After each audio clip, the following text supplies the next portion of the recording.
What is a commuted value?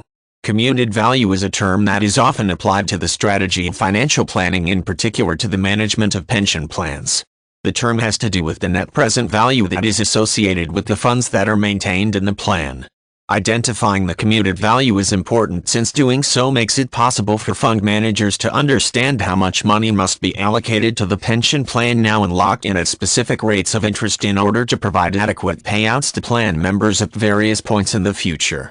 The general idea behind a commuted value is to relate the amount of funds that must be held in the pension fund in order to ensure the fund can meet its future obligations. This is accomplished in part by identifying the rate of interest that will apply to the funds held in the pension and projecting how much interest income will accumulate between now and the future date in question. Doing so makes it possible to understand what level of contributions are needed in order to ensure disbursements of a certain amount given the rate of interest that will apply. Calculating the commuted value requires understanding what is happening with the rate of interest that applies to the funds already invested in the plan. Typically, if the interest rate increases during the period under consideration, this will mean that a larger amount of interest income will be created and less in the way of contributions is required to achieve the desired goal. At the same time, lower interest rates will mean the fund has to take in more contributions in order to maintain the same level of disbursements.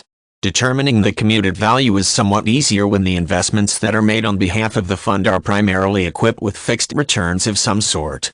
Typically, at least a portion of those investments will provide a fixed source of revenue for the pension.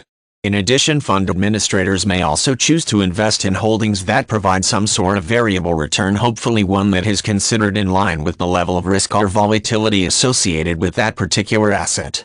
This means that when projecting commuted value, it is necessary to consider both fixed and variable returns on investments, allowing for various scenarios that could emerge and lower the returns generated on some of those investments.